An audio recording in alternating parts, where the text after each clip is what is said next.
Jika rumah sakit sudah bisa hidup 24 jam, yang mana rumah sakit tersebut hanya menyembuhkan penyakit zahir, hadirin yang mulia, penyakit yang tampak saja, yang mana setelah kita mati ini hanya 60-70 tahun ini, kita tidak akan pernah merasakan sakit lagi.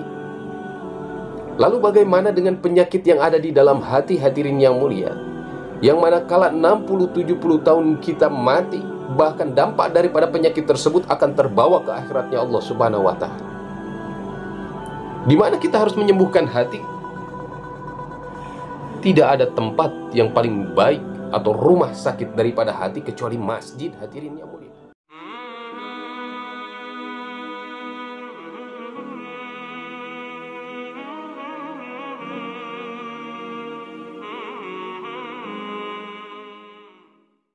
Hamdan wa syukran lillah, wa salatan wa salaman ala rasulillah, wa ala alihi wa ashabihi wa mawalah. Ashhadu an la ilaha illallah wahdahu la syarika lah, wa ashhadu anna muhammadan abduhu wa rasuluh la nabiyya ba'da. Allahumma salli wa sallim wa barik ala hazan nabiyil karim sayyidina wa habibina wa safina wa maulana muhammadin wa ala alihi wa ashabihi ajma'in, amma ba'd. Qala Allah Ta'ala, a'udzu billahi minasyaitonir rajim, innama ya'muru masajidallahi man amana billahi wal yawmil akhir. Al-ayah. Wa qala nabiyuna sallallahu alaihi wasallam, al-masjidu baitu kulli taqiyyin wa takaffalallahu liman kana masjidu baitahu birawhi wa rahmah wal zawazi ala sirati ila ridwanillahi ila al-jannah. Sadaqallahul azim wa sadaqa rasuluhun nabiyil karim wa nahnu ala zalika minasy syahidin wasyakirin walhamdulillahi rabbil alamin. Bapak-bapak, tuan-tuan, hadirin yang dimuliakan Allah Subhanahu wa ta'ala, hendaknya menjadi sebuah keyakinan dalam hati kita manakala kita mengaku beriman kepada Allah Subhanahu wa ta'ala, bahwa sesungguhnya kebahagiaan yang sementara di dunia ini dan kebahagiaan yang abadi di akhiratnya Allah Subhanahu wa ta'ala telah Allah Subhanahu wa ta'ala letakkan di dalam setiap amal-amal agama yang sempurna yang telah dibawa oleh Rasulullah Sallallahu Alaihi Wasallam. Sehingga siapapun manusia yang hidup dan menjalani kehidupannya di atas muka bumi ini, manakala menyandarkan seluruh hawa nafsunya terhadap ajaran Rasulullah Sallallahu Alaihi Wasallam, maka dia akan selamat.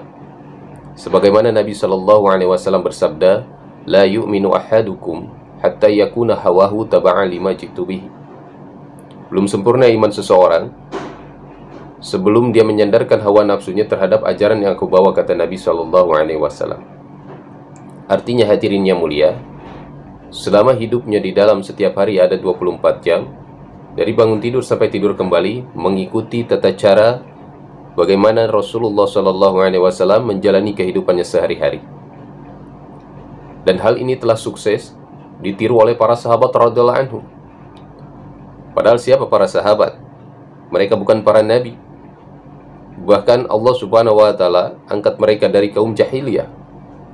Tetapi karena mencontoh nabi, mengamalkan agama secara sempurna, sehingga para sahabat ini, Masya Allah, jasadnya masih ada di bumi, tapi namanya melangit, hadirin yang mulia. Berbeda dengan kita. Kadang kita ini ingin nama melangit, ingin melambung tinggi, sampai lupa harus kemana kembali.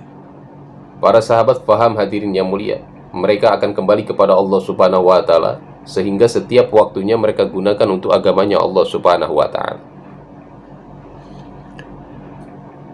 Kemudian, hadirin yang mulia, hendaklah menjadi sebuah keyakinan di dalam hati kita manakala kita mengaku beriman kepada Allah Subhanahu wa ta'ala, bahwasanya amal soleh yang kita buat ini bukan karena kekuatan kita, tetapi amal soleh yang kita buat mutlak adalah pertolongan dan hidayah dari Allah Subhanahu wa ta'ala yang memilih kita untuk menunaikan amal soleh tersebut.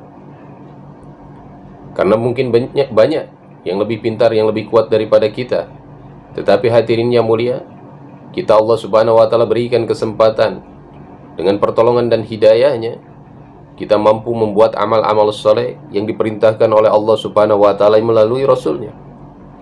Dan Allah Subhanahu wa Ta'ala sangat mencintai seorang hamba, yang mana hamba tersebut datang kepada Allah Subhanahu wa Ta'ala dengan membawa sebuah perasaan, yang mana perasaan tersebut, hadirin yang mulia, adalah sebuah perasaan ketidakberdayaan apa-apa, kecuali kekuatan yang diberikan semua datang dari Allah Subhanahu wa Ta'ala. La haula wala quwwata illa billah. Tidak ada daya dan upaya kekuatan melainkan datang dari Allah Subhanahu wa Ta'ala. Manakala setiap orang yang beriman memiliki hal ini, hadirin yang mulia, tentu Allah Subhanahu wa Ta'ala akan sangat cinta kepadanya. Berbeda halnya dengan orang yang merasa dirinya besar. Segala sesuatunya ini merasa dikarenakan oleh dirinya. Padahal hadirin yang mulia, pada hakikatnya siapa yang memberikan kekuatan dan pertolongan? Allah Subhanahu wa Ta'ala. Dan kemudian bapak-bapak, tuan-tuan yang dimuliakan Allah Subhanahu wa Ta'ala, dan hendaklah menjadi sebuah keyakinan, manakala kita mengaku beriman kepada Allah dan Rasulnya, menganggap adalah masjid ini rumah Allah, kemudian menganggap masjid ini adalah rumah setiap orang yang bertakwa, seperti halnya tadi disampaikan di muqaddimah, bahwa saya jaminan dari Nabi SAW, masjid ini adalah merupakan rumahnya orang yang beriman. Manakala orang-orang yang beriman ini menjadikan masjid sebagai rumahnya, maka Allah Subhanahu wa Ta'ala, hadirin yang mulia, akan menjadikan masjid ini sebagai kendaraannya kelak di akhirat. Dan kebiasaan orang yang beriman di dalam masjid, hadirin yang mulia, mereka akan tenang seperti halnya ikan di dalam kolam. Tenang karena ada airnya. Tapi kalau airnya hilang, hadirin, walaupun dia di dalam kolam, maka ikan tersebut akan mati. Hari ini banyak begitu, hadirin yang mulia, masjid-masjid seperti halnya kolam yang tidak ada airnya, sehingga banyak orang ini tidak ingin datang ke masjid, karena seakan-akan masjid ini tempat yang membosankan, seakan-akan masjid ini tempat yang menjenuhkan, seakan-akan masjid ini hanya untuk orang-orang yang soleh saja. Padahal hadirin yang muliakan Allah Subhanahu wa Ta'ala, bagaimana masjid di zaman Nabi Muhammad SAW ketika Nabi hijrah, hadirin yang mulia, datang ke Madinah, membuat Masjid Nabawi. Apa yang Nabi buat? Hanya beberapa batang pohon kurma saja, atasnya pelepah kurma, bawahnya pasir, hadirin yang mulia. Tetapi karena ada amalan hidup di dalamnya, hadirin yang mulia, maka Allahu Akbar, pancaran hidayah daripada Masjid Nabawi sampai kepada Indonesia, sehingga banyak lebih daripada 1 juta masjid hidup amal di Indonesia. Tetapi hadirin yang muliakan Allah Subhanahu wa Ta'ala, banyak masjid ini tidak sempurna membuat amal, sehingga masjid ini kaku, hanya digunakan saja untuk cukup sholat berjamaah. Padahal di zaman Nabi SAW, masjid ini merupakan sentral bagaimana perkumpulan orang Islam berfikir tentang agamanya Allah Subhanahu wa Ta'ala. Bagaimana masjid ini tempat ibadahnya Allah Subhanahu wa Ta'ala. Bagaimana masjid ini tempat menampung daripada tamu-tamunya Allah Subhanahu wa Ta'ala. Bahkan tercatat banyak daripada ahlu sufah, hadirin yang mulia, yang menempati daripada Masjid Nabawi. Maka kita sebagai orang yang beriman, hadirin yang mulia, harus yakin bahwasanya tempat atau masjid ini menjadi tempat yang bahagia bagi orang yang beriman, tempat yang bahagia bagi orang yang menginginkan iman, tempat yang akan membuat siapapun yang ingin beriman kepada Allah Subhanahu wa Ta'ala. Hari ini masjid-masjid, hadirin yang mulia, bahkan kalah oleh pom bensin, oleh fasilitas umum yang lainnya, yang mana mereka ini sudah 24 jam, hadirin yang mulia. Tapi masjid-masjid kita seakan-akan masjid digunakan hanya untuk meluangkan sisa waktu untuk Allah Subhanahu wa Ta'ala. Sehingga hadirin yang mulia, amal yang tidak hidup selama 24 jam ini tidak seperti magnet menarik orang-orang datang ke masjid. Bahkan orang-orang daripada penghuni masjid, wajah-wajahnya kurang senyum menyambut orang-orang yang mungkin jarang ke masjid. Ini hadirin yang muliakan Allah Subhanahu wa taala. Kita perhatikan bagaimana rumah sakit dibuat. Orang-orang datang ke rumah sakit, tentulah dia sakit, hadirin. Sebelum berjumpa dokter, dia berjumpa dengan resepsionis, ada satpamnya, ada pelayanan macam-macam, hadirin yang mulia. Masuk ke dalam, ketemu dokter, ditanya apa penyakitnya. Bahkan dirawat, hadirin yang mulia. Ada yang beberapa hari, ada yang beberapa bulan. Setelah sembuh, kemudian kembali. Rumah sakit tersebut hidup, hadirin yang mulia, karena ada orang-orang yang menghidupkan rumah sakit tersebut, bukan yang sakit saja. Jika rumah sakit sudah bisa hidup 24 jam, yang mana rumah sakit tersebut hanya menyembuhkan penyakit zahir, hadirin yang mulia, penyakit yang tampak saja, yang mana setelah kita mati ini hanya 60-70 tahun ini, kita tidak akan pernah merasakan sakit lagi.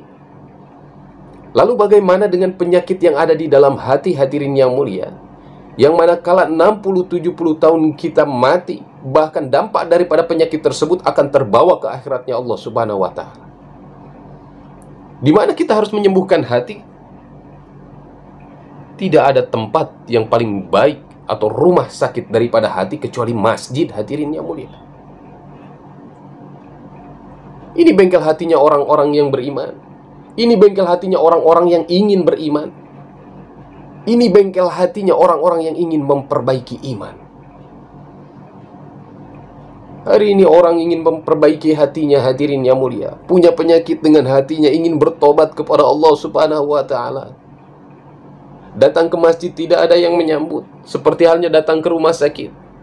Datang ke masjid dia bingung ingin bertanya kepada siapa, hadirin yang mulia. Bahkan taklim-taklim, terkadang mingguan, ada bahkan yang tidak membuat taklim sama sekali. Padahal taklim adalah obat hati yang paling mujarab, hadirin. Sehingga orang tersebut bingung.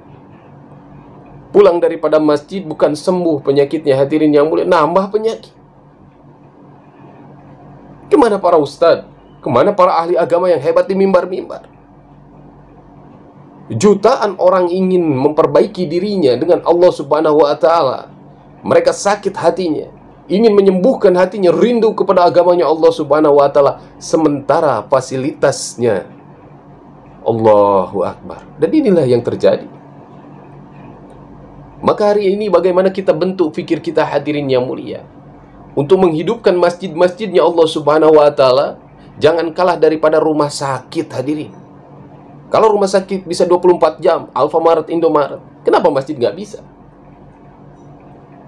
Sementara banyak orang yang ingin disembuhkan hatinya, hadirin yang mulia.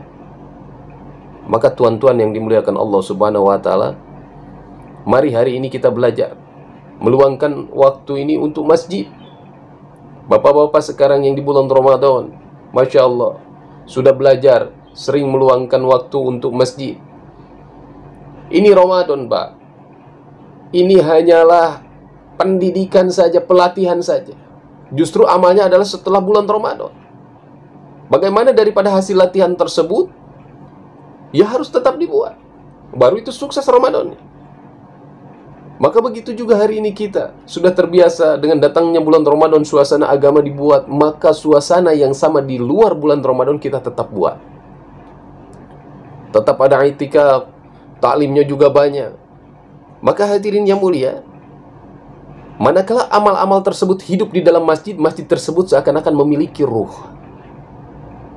Dan masjid yang memiliki ruh seakan-akan hidup, akan menjadi magnet bagi orang-orang yang ingin menyembuhkan hatinya karena memiliki penyakit iman, dan orang-orang yang ingin memperbaiki hubungan dirinya dengan Allah Subhanahu wa ta'ala.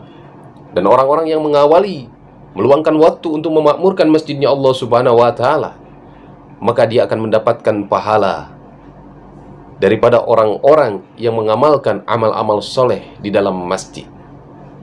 Maka mari bapak-bapak dan tuan-tuan yang dimuliakan Allah Subhanahu wa ta'ala, kembali bagaimana kita belajar meluangkan waktu untuk masjidnya Allah Subhanahu wa ta'ala.